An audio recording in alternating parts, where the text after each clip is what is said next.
입니다. 네, 주님만 따라가리. 이 찬양이 메아리처럼 울려 가사가 메아리처럼 울립니다. 여러분, 우리 서로에게 이 찬양의 고백처럼 인사했으면 좋겠습니다. 주님만 따라갑시다. 주님만 따라갑시다. 한 번 더 웃으면서 인사하겠습니다. 오늘 말씀이 뭐죠? 네, 웃으면서 옆에 분과 살인하지 맙시다. 네. 중요합니다. 그냥 반가워서 하는 게 아니라 한 번 더 여러분의 머릿속에 마음속에 기억시키기 위해서 그래요. 이제 5계명까지 배웠고, 오늘은 이제 살인하지 말라. 좀 무거운 주제네요. 그리고 6계명, 7계명, 8계명은 좀 짧죠. 다른 계명에 비해서 짧습니다. 짧은 이유가 단호한 거죠. 다른 설명이 필요 없고 좀 단호하고 엄하고 하지 말라 명령형으로 아주 짧고 굵게 우리에게 말씀합니다. 이제 각인시키기 위한 것이에요. 오늘 6계명인데 생명에 대해서 우리가 함께 나누려고 합니다. 여러분, 생명의 가치가 어느 정도 될까요?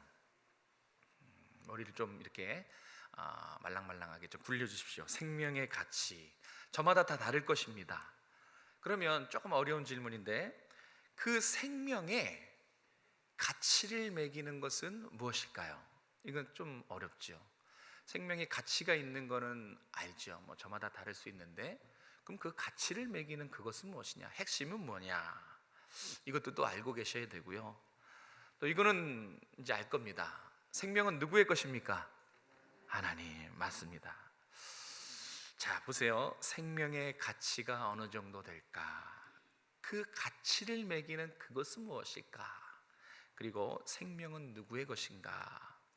자, 이 세 개의 질문에 성경은 뭐라고 답하고 있을까요? 오늘 이 부분이 중요해요.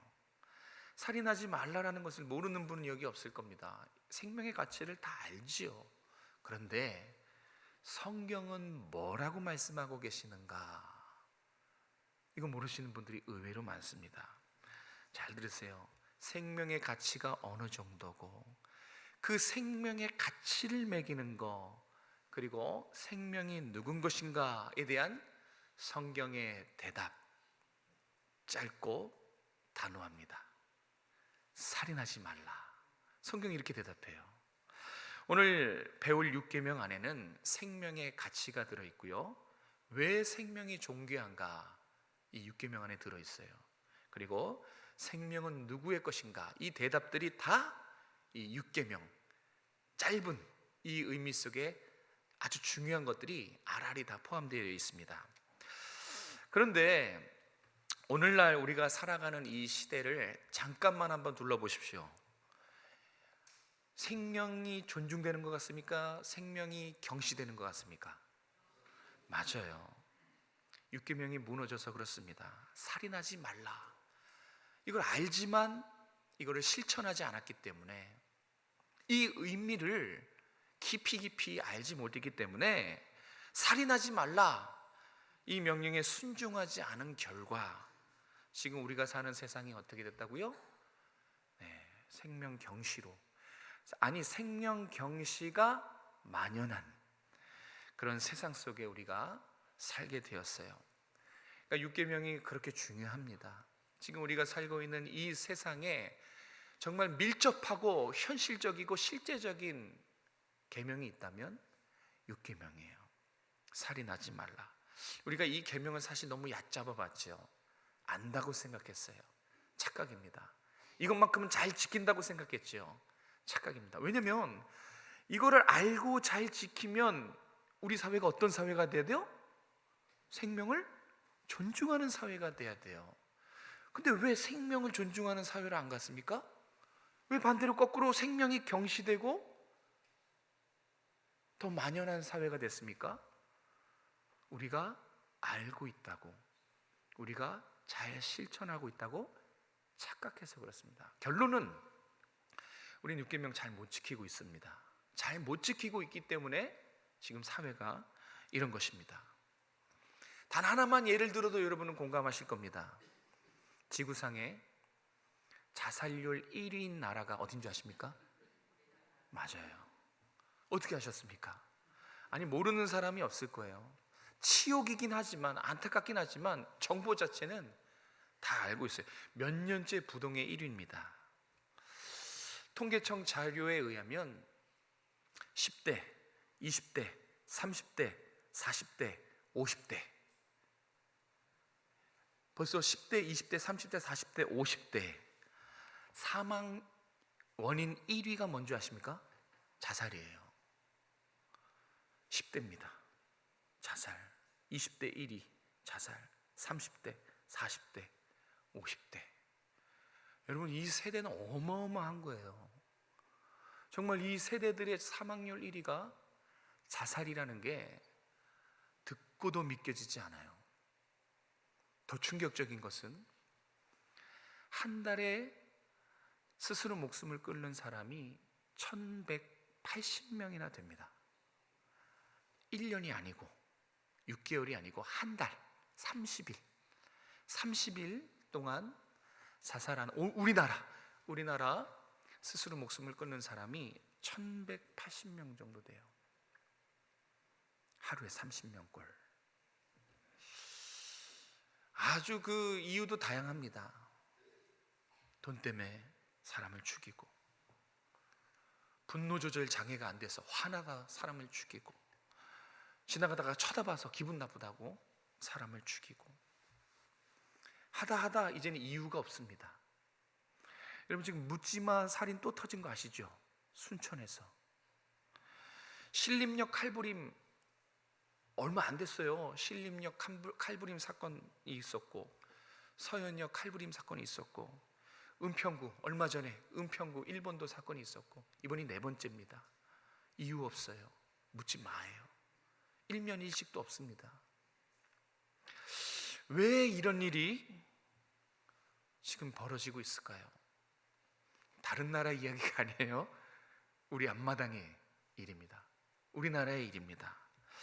왜 살인하고 서로 미워하고 서로 못 죽여서 안달이고 괴롭히고 교묘한 살인, 가스라이팅, 일면일식도 없는 묻지마 살인, 왜 이런 잔인하고 참담한 일들이 이루어질까요? 여러분, 이런 것들은 예전에는 상상할 수 없었던 일입니다. 예전에는 이런 일이 상상할 수 없었어요. 그런데 오늘날 이 시대는 너무 눈 뜨고 버젓이 일어나죠.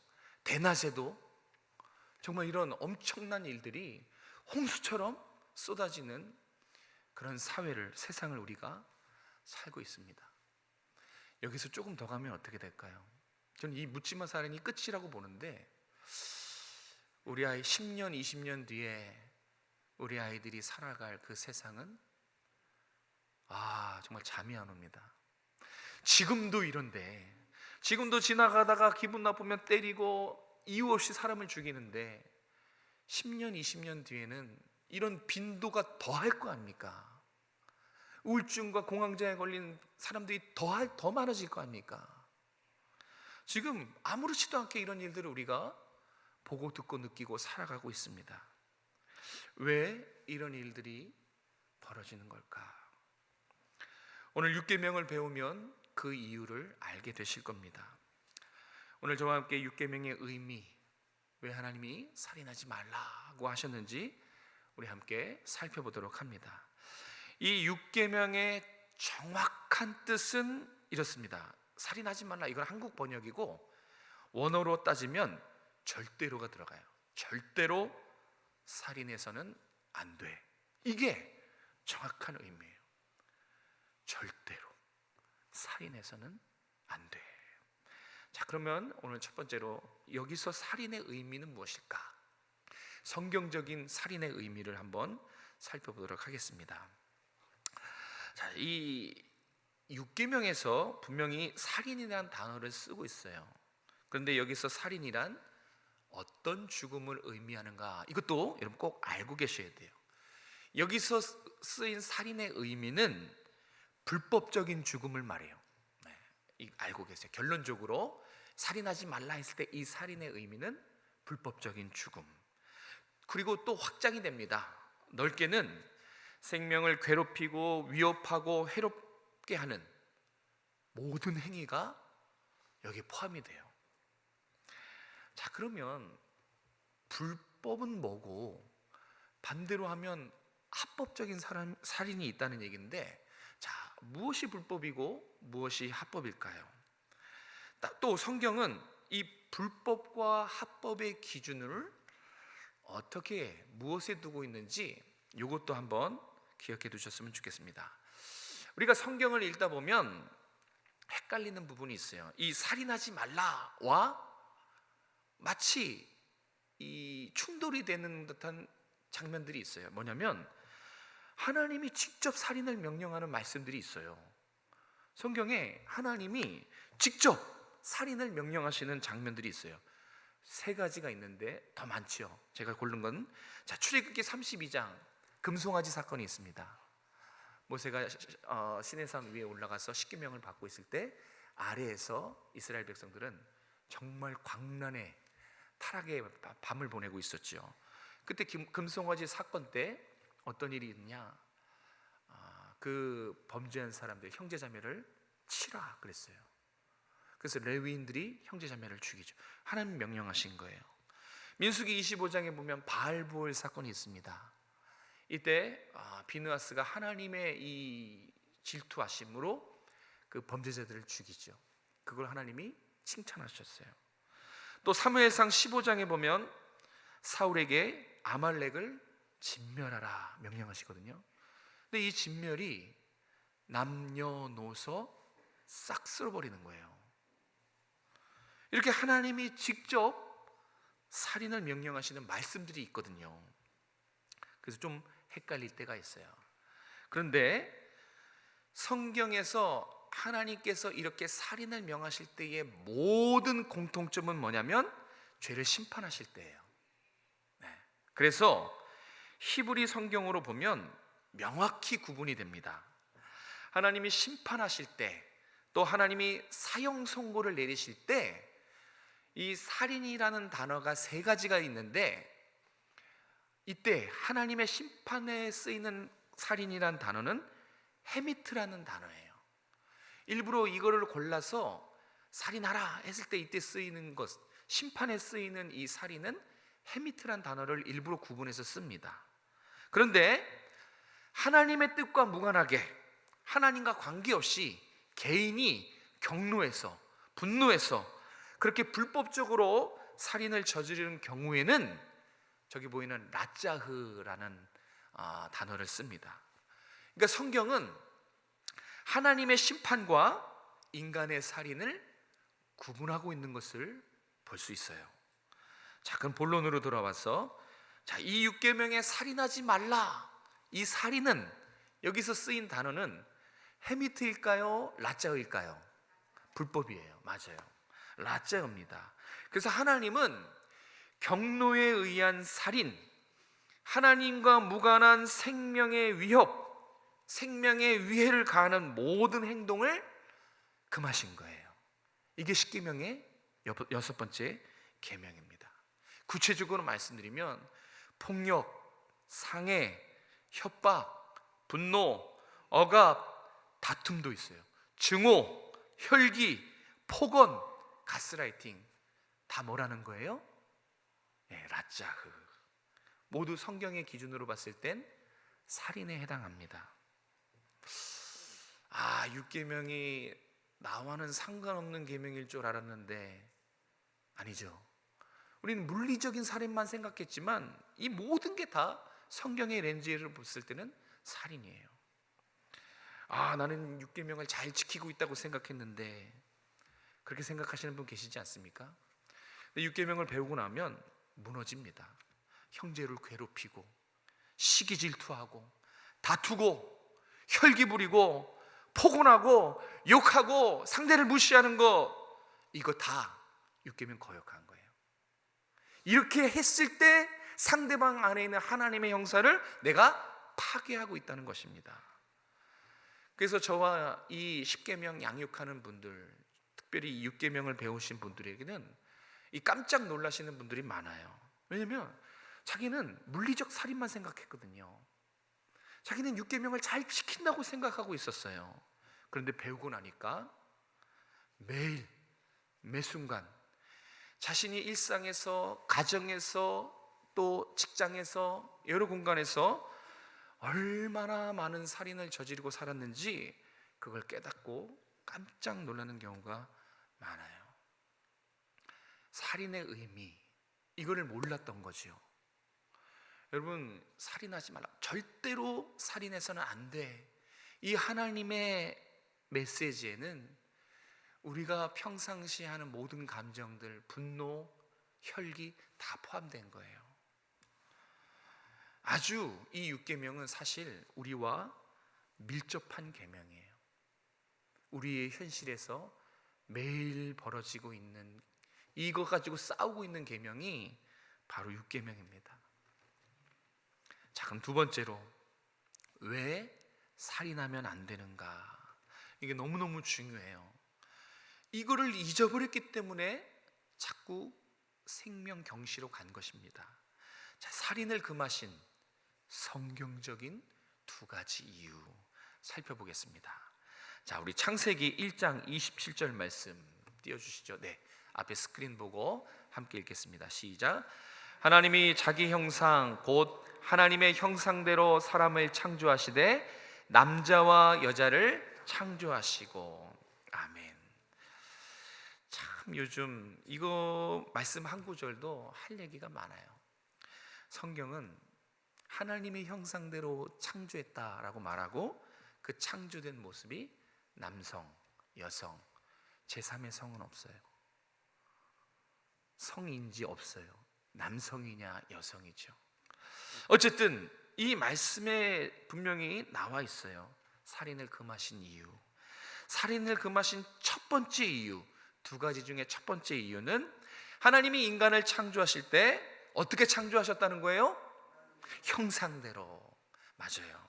하나님의 형상대로 창조하셨기 때문에, 이 의미 때문에 살인하지 말라, 절대로 살인해서는 안 돼 라고 말씀하신 것입니다.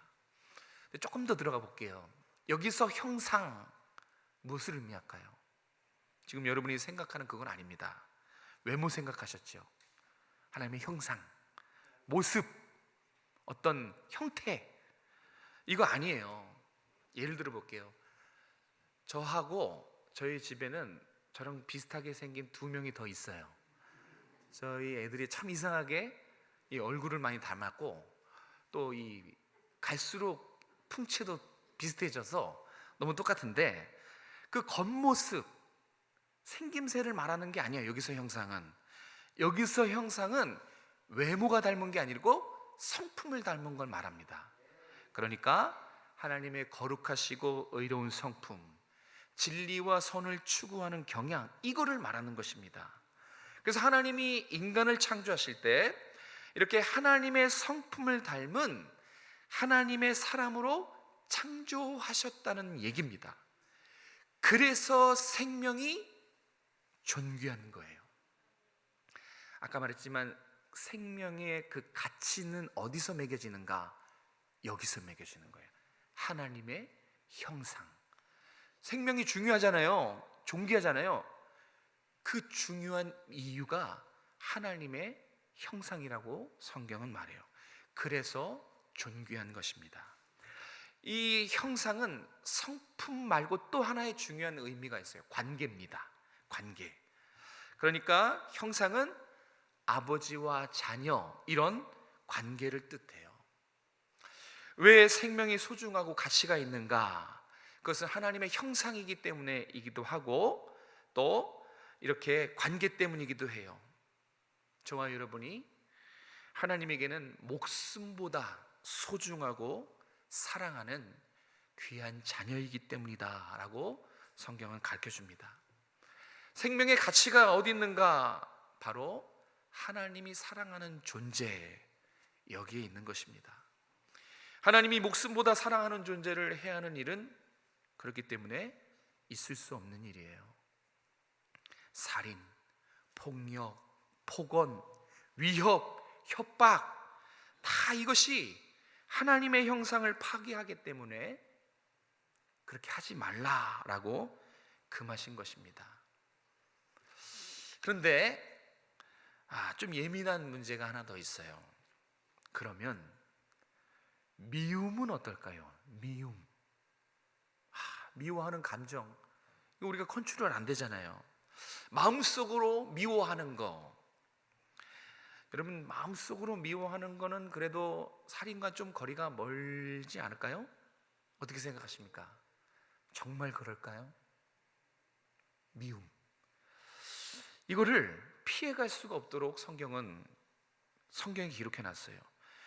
미움에 대해서 요한일서 3장 15절 말씀 같이 읽겠습니다. 시작. 형제를 미워하는 자마다 살인하는 자니 살인하는 자마다 영생이 그 속에 거하지 아니하는 것을 너희가 아는 바라. 아멘. 미워하는 것도입니다. 피해갈 수 없어요. 미워하는 자는 살인하는 자다. 근데 그 뒷말이 더 무시무시해요. 이렇게 미워하는 자마다 영생이 그 속에 있는지 한번 생각해 보라는 거예요. 어쨌든 미움도, 시기도, 질투도, 혈기도, 분노, 폭언 다 물리적 살인과 함께 해롭게 하는 모든 것들이 자신에게도 포함돼요. 내 스스로가 오락을 즐기고 유튜브에 빠져가지고 오랜 시간 이렇게 막 밤새도록 하는, 과로하는 거 다 이 육계명에 저촉이 된다는 사실입니다. 마음속으로 미워하는 것도 하나님 보셨을 때 하나님 눈에 살인과 똑같다는 거예요. 왜냐하면 미움은 잠정적인 살인이에요. 그렇지 않습니까? 미워하는 마음이 내 마음에 이렇게 씨앗이 심기면 어떻게 돼요? 자라면 어떻게 돼요? 증오가 됩니다. 지옥이 되는 거예요, 마음이. 자, 증오가 돼서 자라면 어떻게 돼요? 이 입으로 나오는 거예요. 입으로 나올 때 욕이 되고 손으로 나오면 폭력이 되는 거죠. 미움은 반드시 피를 부르게 돼 있어요. 제가 등대교회에서 사역할 때에 그때 한번 이 술 먹고 친구를 분노해서 살해한 사람을 만났거든요. 무서워요. 이 뿜어져 나오는 살기가 정말 그 만화와 이런 데서만 그냥 한 줄 알았는데 정말 살기가 이 스물스물 나오더라고요.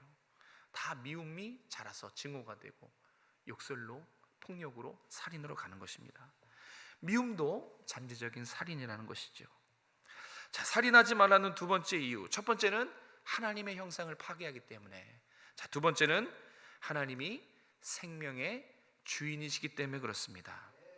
생명은 하나님의 것입니다. 생명의 주인이 누굽니까? 하나님. 그럼 생명은 누구 거예요? 하나님 거예요. 여러분의 생명 누구 겁니까? 하나님 거예요. 정말이십니까? 자, 보세요. 생명은 하나님의 것이기 때문에 살인은 하나님의 것을 뺏는 도둑질입니다.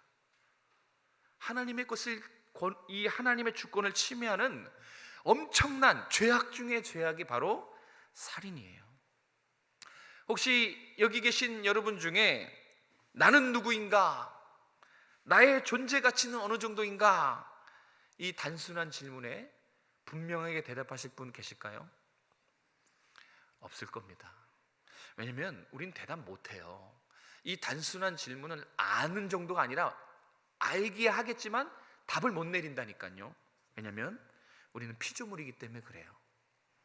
우리는 만들어진 존재이기 때문에 우리 스스로가 정체성을 매기지 못해요.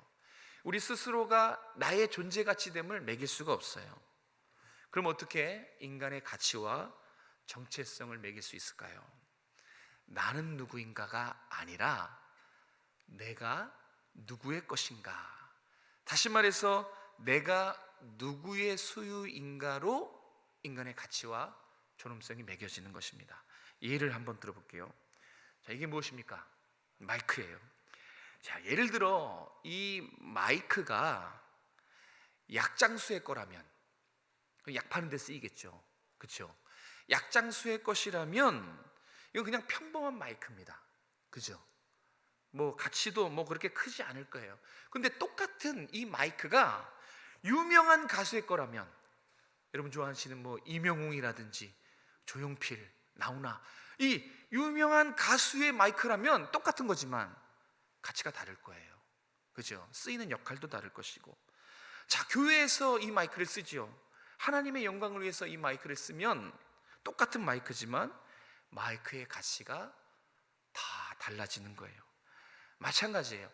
나는 누구인가로 나의 가치 절대 대답 못해요. 내가 누구의 것인가, 나는 누구의 소유인가, 이게 바로 정체성이에요. 여기에 대한 대답이 우리의 정체성이고 여기에서 가치가 매겨지는 것입니다. 여러분, 성경에서 생명의 주인이 누구라고 했다고요? 하나님. 하나님, 맞아요. 생명은 우리 잘 알고 계세요. 하나님의 것이에요. 생명이 존귀하고 절대적인 가치를 지니는 것은 그것은 생명 자체에 있는 것이 아니라 생명을 만드신 하나님께 있어요. 뭐 옷을 사거나 그러면 이 택이 달려 있어요. Made in China, 뭐 Made in 베트남. 우리에게도 달려 있어요. Made in God. 하나님의 소유라는 거예요. 하나님의 소유에서 우리의 정체성이 나오는 것이고 하나님의 소유에서 우리의 가치가 매겨지는 것입니다. 이제 이 생명이 귀중한 이유를 분명히 알고 계십시오. 하나님의 형상 때문이에요. Made in God, 하나님의 것이기 때문에 생명이 존귀한 것입니다. 그래서 제가 오늘 설교의 제목을 하나님의 형상, 하나님의 소유라고, 이것만은 좀 기억해 달라고 그렇게 지었어요. 그런데 자, 여기까지 제가 설명했지만 의외로, 여러분 정말로 의외로 많은 사람들이 이 생명의 가치를 몰라요. 세상 사람들은 당연히 모르겠지만 의외로 성도들조차 이 생명의 가치를 잘 몰라요. 그래서 교회에 있는 성도나 교회 밖의 세상 사람들이나 대부분 사람들이 자존감이 낮아요.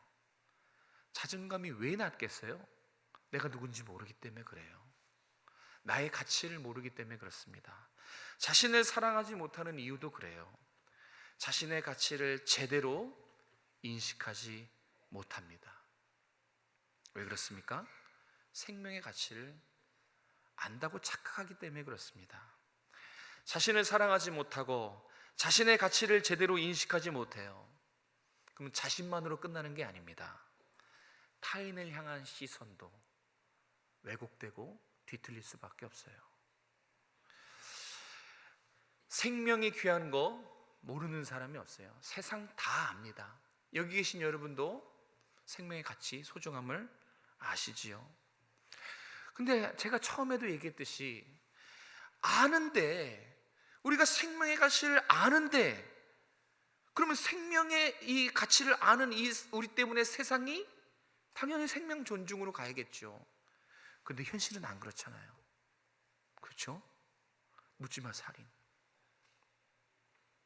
분노 조절 장애. 왜 우리는 아는데 자꾸 현실은 생명을 경시하는 방향으로 흘러갈까요? 이유가 뭐라고 생각하십니까? 우리가 아는데, 세상 사람도 생명의 가치를 아는데, 그러면 당연히 세상이 존중받은 세상이 돼야 되는데 왜 거꾸로 생명 경시로 가냐 이겁니다. 그래서 생각해 봐야 돼요. 정말로 알고 있는지. 생명 경시로, 현실이 계속해서 생명 경시로 흘러가는 이유는 진짜는 우리가 생명의 가치를 모르기 때문에 그래요. 나의 가치, 옆에 있는 사람의 그 가치 안다고 착각하는 거예요. 생명의 존엄과 가치를 매기는 것을 내가 안다고 착각하고 있는 거죠. 정말로 모르는 거예요. 알면 생명 존중으로 가죠. 현실은 생명 경시로 갑니다. 그 이유는 우리가 모르기 때문에 그래요. 다시 한번 말씀드립니다. 생명이 존엄하고 가치가 있는 이유, 소유의 넉넉함에 있지 않아요. 그렇죠? 세상이 말하는 것처럼 많이 가진 사람이 존엄한 게 아닙니다. 성공에 있지도 않습니다. 능력에도 없어요. 여러분, 우리 모두의 생명이 존엄하고 가치 있는 이유는 생명이 하나님의 것이기 때문에 그래요. 우리 생명 안에 하나님의 형상을 담고 있기 때문에, 그래서 생명이 소중한 거예요.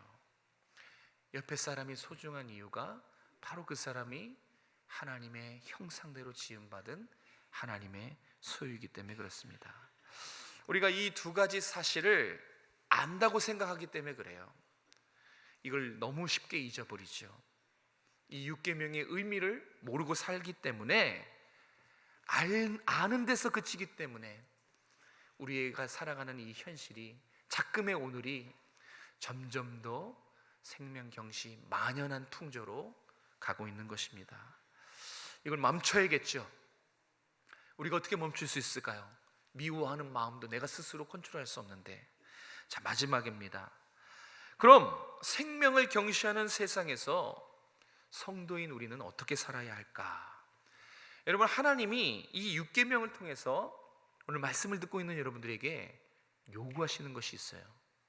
여러분, 한 사람 한 사람에게 살인하지 말라, 이 육계명을 통해서 요구하시는 것, 한번 따라해 보겠습니다. 생명의 가치를 높여라.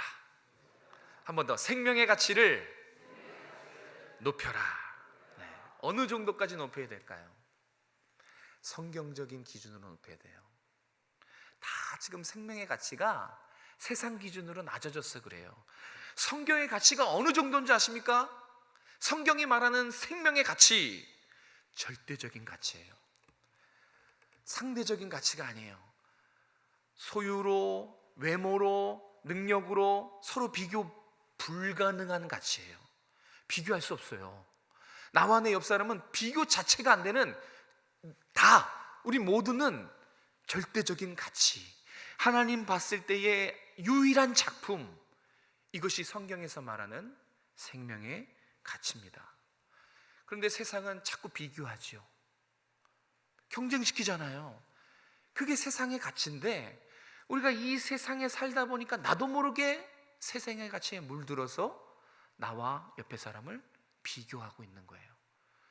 절대적인 가치와 절대적인 가치가 서로 비교 불가능한데도 불구하고 세상에 물들어서 내가 많이 가지면 뭐라도 되는 것처럼, 내가 잘생기고 탤런트가 있으면 없는 사람보다 좀 난 사람처럼, 그게 다 세상에 물든 가치입니다.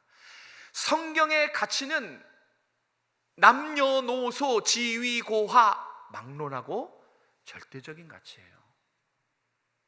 비교 불가능한 가치. 자, 사진 한번 보여주시겠습니까? 제가 이제 저 책을 들어서 예를 설명하겠습니다. 저 책이 이름도 어려워요. 직지심체요절, 잘 몰라요. 근데 저 책이 고려시대에 만들어졌는데, 저 책이 아주 유명한 책입니다. 이제 금속 활자로 찍어낸 책 중에 현존하는 가장 오래된 거예요. 저 우리나라 책입니다. 서양에서의 그 금속 활자는 저 책보다 100년 뒤에 나왔어요. 저 책이 지금 현존하는 세계에서 가장 오래된 금속 활자로 찍어낸 우리나라 책이에요. 근데 지금은 프랑스 국립박물관에 있어요. 저 책, 낡고 별 볼 일 없는 저 책을 문화적인 가치로 환산하면 얼마인 줄 아십니까? 감정가가 얼마나 될까요? 그 감정하시는 분들이 이구동성으로 가치를 매길 수 없다고 했어요. 그런데 문화적인 감정가로 추정하면 저 별 볼 일 없는 책 얼마인 줄 아십니까? 좀 놀라셔야 되는데, 놀랄 준비를 좀 해주시고, 1조가 넘습니다. 네. 저 책이 그냥 몇 억이 아니에요. 그냥 여러분들 몇 억 좀 하겠지, 많으면 10억 좀 하려나? 1조가 넘어요.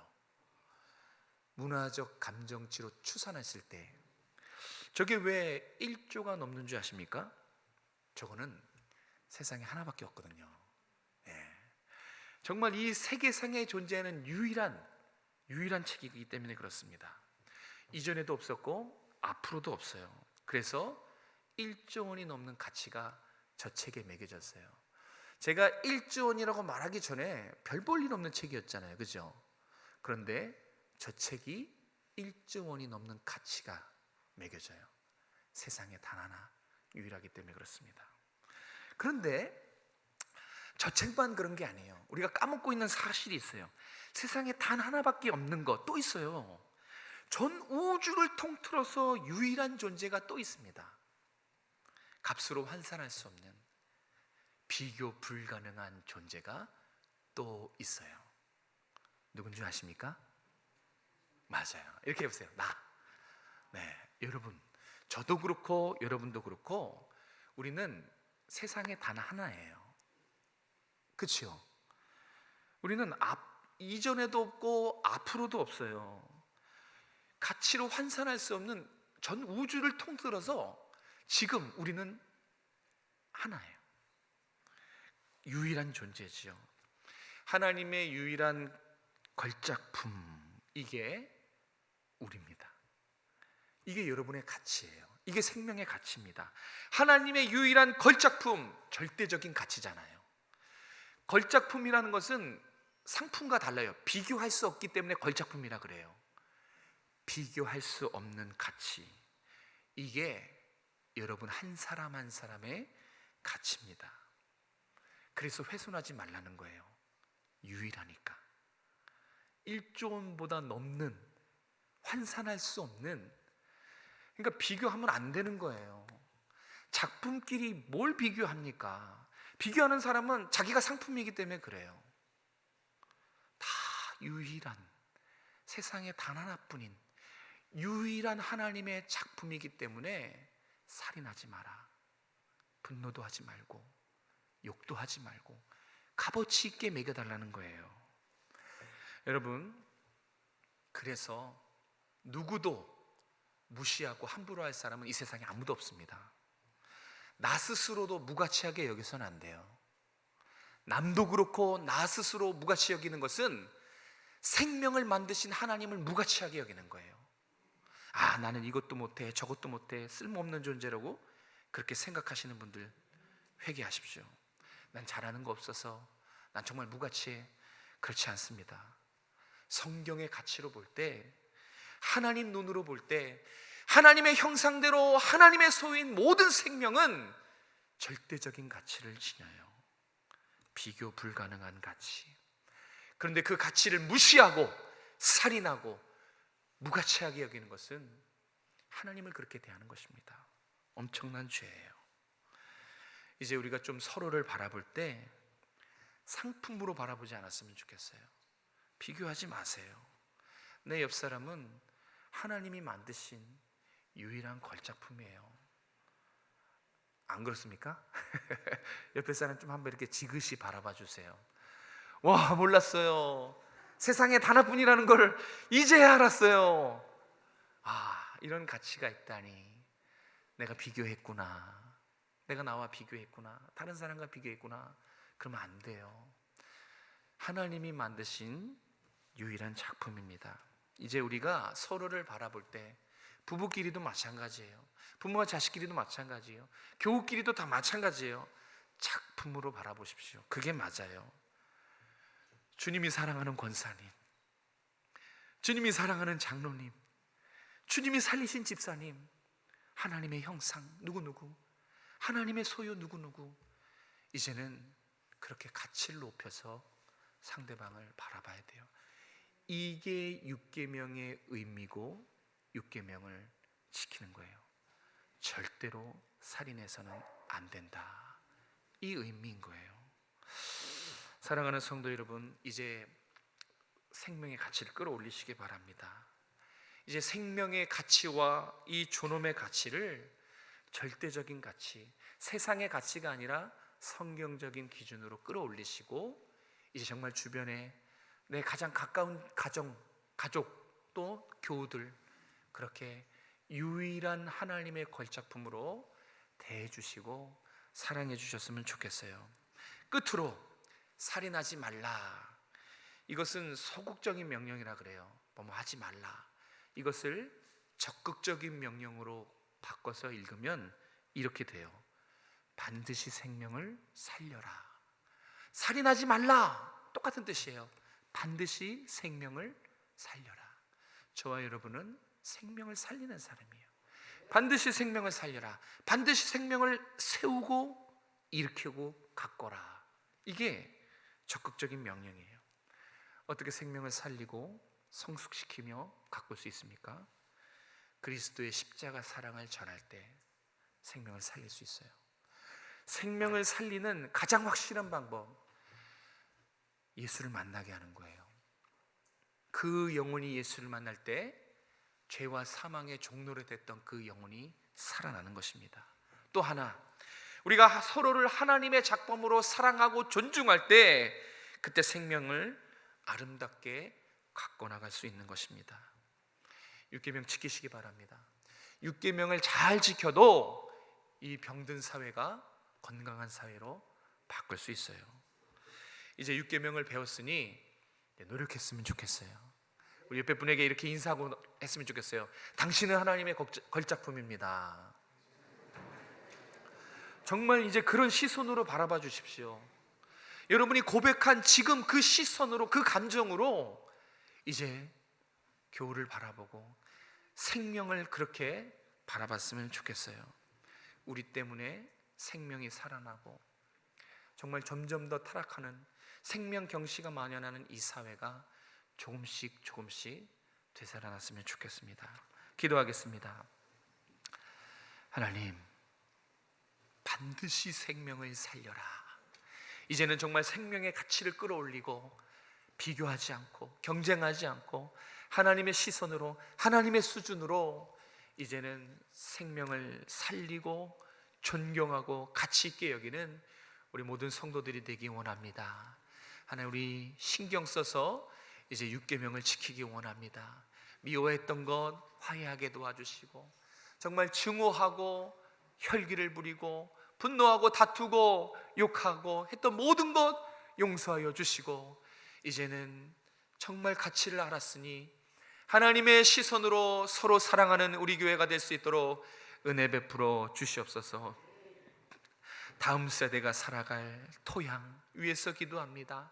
정말 우리가 눈물로 기도하게 도와주시고 10년 뒤 20년 뒤 우리의 자녀들이 살아갈 세상이 정말 고통의 세상이 아니라, 타락한 세상이 아니라 행복하고 신앙의 자유를 누리고 예배하고 하나님을 만나는 행복한 나라가 될 수 있도록 은혜 베풀어 주시옵소서. 생명 경시로 가는 것이 아니라 교회에서, 가정에서, 사회가 이제는 서로 사랑하고 생명을 존엄하게 여기는 우리 모든 나라, 또 우리 가정과 교회가 될 수 있도록 은혜 베풀어 주시옵소서.